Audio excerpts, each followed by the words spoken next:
Welcome to the Field Guide, Monmouth Edition, Episode 3, the series of the podcast where we give insight to future Scots. I'm one of your hosts, Turner Plummer. And I'm your other host, Thomas Henson. Today we're joined by McNinch, again, the Director of Admissions, and we're also joined by Brontë de Zwart, who is a math and physics double major from Adelaide, Australia. Thank you guys for being here with us today. Thanks for having us. Yeah, of course. This episode will cover research and the transition into postgrad. And if we have time, we'll go cover some of the summer opportunities that we have available here at Monmouth. So we give everybody an icebreaker, and we already did one for Brock, so we won't mess with him again. But what is the most common animal you see in Australia? I feel like you guys want me to say something exciting, like a kangaroo, but it's probably like a possum. Like they're as kind of prevalent as the squirrels around here on campus. Really? Mm-hmm. A possum? Wow. Yeah. That's kind of crazy. I didn't think that would be like a kangaroo. Yeah, everybody's got to a ask snake that, or right? something. Yeah. Have you ever seen a kangaroo that somebody's got? That's everybody's first question, right? Yeah, they're kind of like deer. Like you want to be careful not to like Hit them? hit them on the highway. Really? My friend's car got totaled a couple weeks. Wow. All right, so you know what we're here for this episode is about your research. So can you give us, a little glimpse of your math and also your physics research project that you've been doing? Yeah, sure. So as you guys know, with your engineering capstone, we have a math capstone and a physics as well. For my math capstone, I wrote a paper about determining the superior definition of an integral.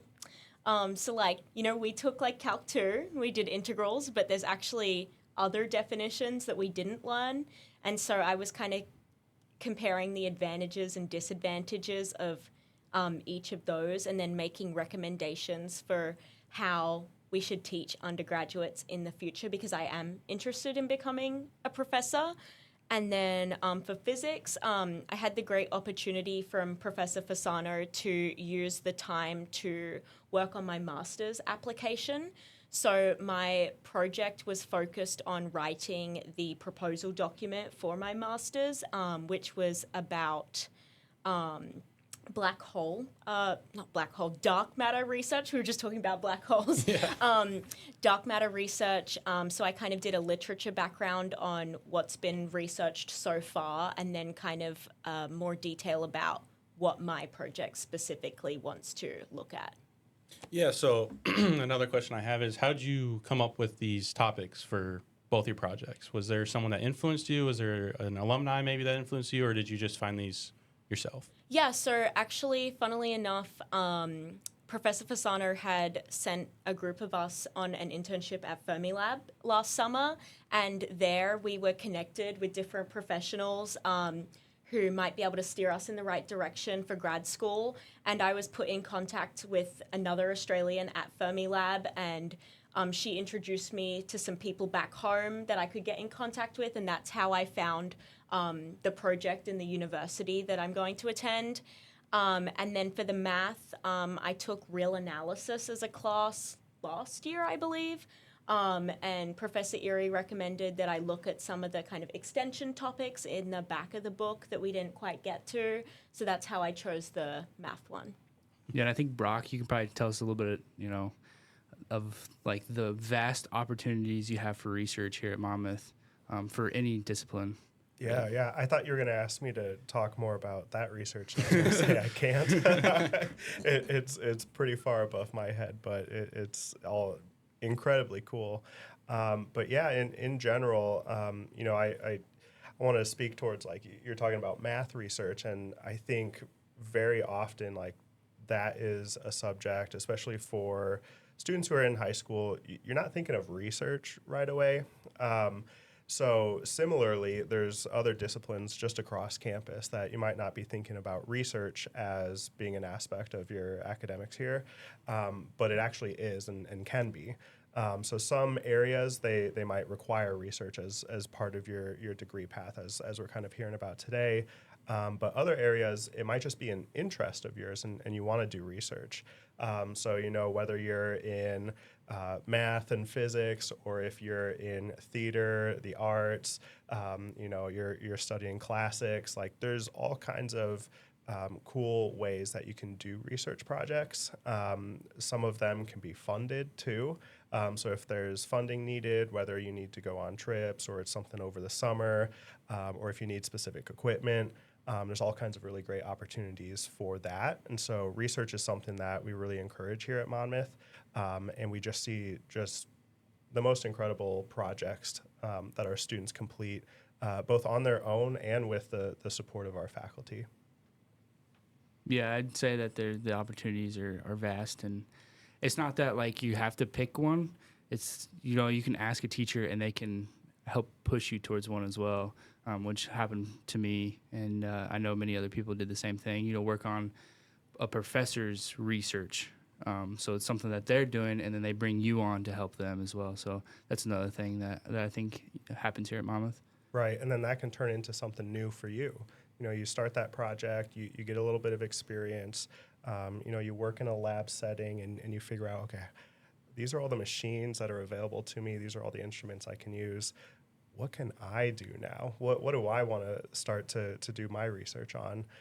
Maybe you have a class and something just really sticks and you just want to dig into that a little bit more. I feel like that's kind of at the core of a lot of our STEM majors. They have something that just sticks to them and they want to know more.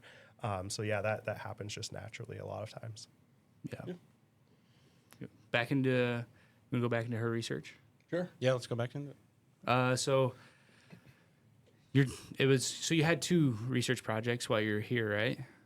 Yeah, so I was on one of the summer of intellectual opportunity research projects when I was a freshman, and then again I came back as a junior and mentored one of them. So I did 2 separate research projects for that. And even though those weren't the projects I eventually chose to continue to pursue, it kind of helped me develop the skills for doing research on my own. And part of that is just kind of getting comfortable with not knowing what to do. In research, you're kind of sifting through all of this literature and kind of working it out on your own in a less structured environment, which is kind of confronting at first. But I remember going to Dr. Fasano and I was like, I have no idea what I'm doing. And he's like, okay, so you've completed the point of this class was to realize that you don't know what you're doing and kind of be comfortable with that, which I thought was kind of funny because I was stressed out. Yeah. Do you want to talk a little bit more about the research experience that you had at Fermilab? I think that's a really cool opportunity. Not everything you do research-wise is going to happen on campus for multiple reasons. We don't have A particle accelerator. right.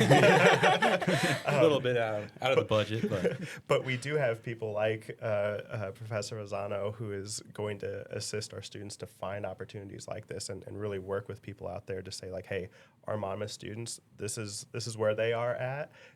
This is who you want working with you. So let's talk a little bit about that. That was a really cool experience. Yeah, for sure. As you said, he found the opportunity for us, and like you were speaking about the funding, he secured a Renew grant through the DOE, the Department of Energy, to fund us going. So it was a paid stipend, which was really great. It made it possible to actually spend 9 weeks living on our own or living at Fermilab.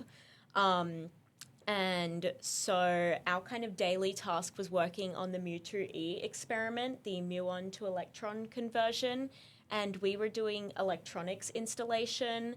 So that was kind of the more experimental side of physics, that kind of hands-on building things. I'm going to pursue a more kind of theory side, but it was, I really gained an appreciation for how an experiment works. When you work as a theorist, you're asking experimentalists to do all these things and build all of these machines. So you really gain an appreciation for how difficult it is and how much detail goes into it.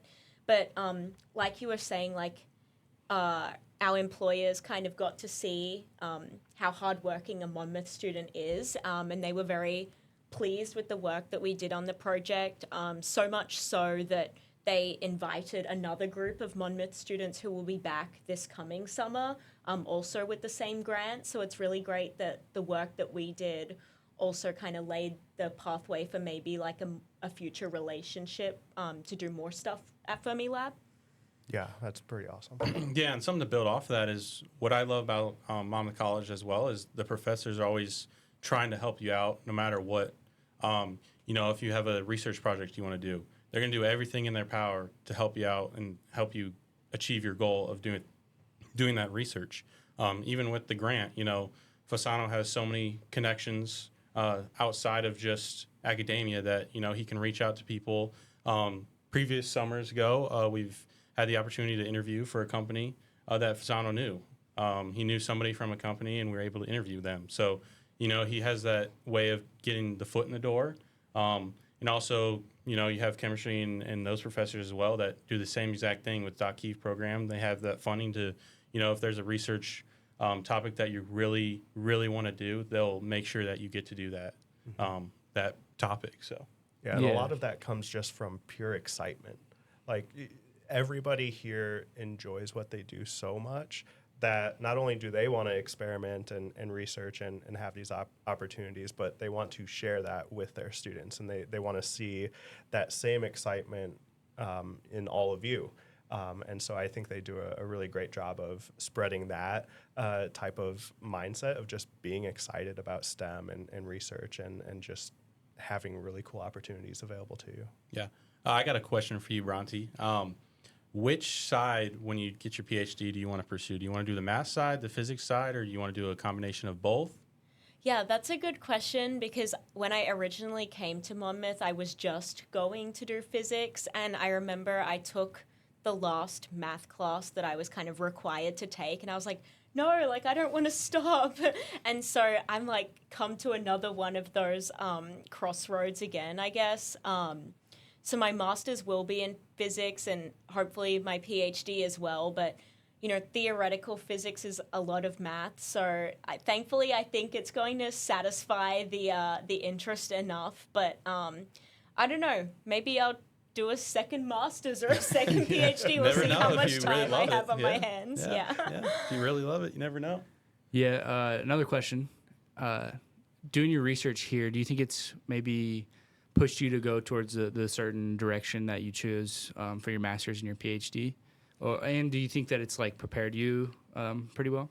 Yeah, I think so. I think also the other thing here at Monmouth that kind of helped me with my, I guess, career decisions was I had the opportunity to work as a tutor for the math and physics department. So I really enjoyed the research I was doing here, but then I also really enjoyed kind of like helping people understand and also be passionate about these subjects that I enjoy. And so kind of it seemed like going that college professor route would be the perfect balance of being able to do research and then also being able to teach people. So kind of that whole experience together kind of helped me make that decision. And it kind of helps that both my parents are college professors, so maybe maybe I'm just a bit of a copycat, but it seems like a nice balance of doing the things you're interested in, but then also helping other people be passionate. Like if I could make people as passionate as like my professors have helped me, that would be really rewarding. I definitely agree about working in higher ed. I couldn't be a professor, but it's absolutely wonderful. Yeah. So if anyone is thinking, one day I might want to work in a college setting, highly recommend. Yeah, and we've had a professor also, engineering professor, who was in, industry, and then he came back to teach us. He really felt, inspired to come back and, help out the youth, you could say, of, bringing his experience from actually industry and then being like, hey, this is what you're going to see. And that really helps too for us with engineering of really understanding professionally what you're going to get into. Yeah, and I'd say we, especially in the physics and engineering department, we have a lot of almost pretty much every professor there has had some sort of experience working on something, whether it's a project, but you're working with a group of people that's almost like a second job. There's that as well. So I think that side of thing is very, great for Monmouth to have, and it's just something that you wouldn't necessarily know before you came here, so it's something to kind of show other people or tell other people that these professors have experiences, and a lot of them have some industry experience or project experience that kind of is able to shape us in a certain way. Yeah. We're about out of time. We're at 16 minutes. I think I've got a question. Okay. All right, so I'm big into sci-fi. Okay. Are multiverses real? Oh my gosh, I feel like I'm gonna go I don't want to go on record and say something that's like wrong, and it's like gonna haunt me in like 10 years. I think they can put like a disclaimer on it. Okay.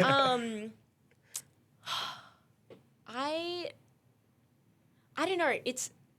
Here's my thing. I don't know if I have an answer for you, but the thing that really keeps me up at night is like the universe is expanding, okay? But like, what is it expanding into?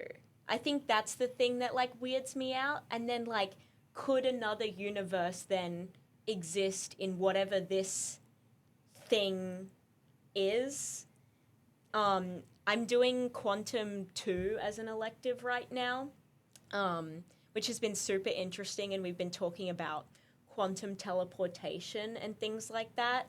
And one of the kind of caveats that I learnt about was that, but this particle that's entangled couldn't speak to a particle in another universe. And then I remember just like looking at my professor, and I was like, this is a disclaimer that we need to have? Like, is there another universe that this particle could be speaking to? That's why I like doing this research, just to keep answering these big questions. Maybe I'll be able to come back and let you know. All right. That sounds good. Yeah. Well, I guess to wrap it up, we always end it with ask everybody their piece of advice. So, Brontë, what's your piece of advice to an incoming student here at Monmouth? Okay, I'm going to use the chance to plug our great fraternity and sorority life. I'm a member of Pi Beta Phi Women's Fraternity, and I would recommend incoming students to go through formal recruitment.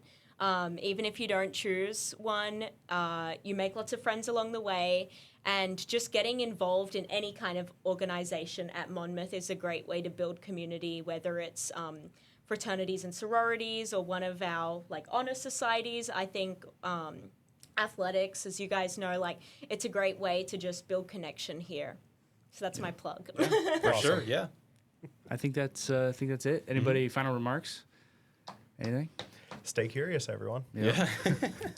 Well, that's all for today's episode of the Field Report Monmouth Edition. Thank you all for listening. Yeah, and then again, a huge thank you guys both for being on the podcast with us today. So. And as always, if you enjoyed today's conversation, be sure to follow the podcast and share it to your friends and family on YouTube and Spotify. And thank you all for watching. Thank you, guys.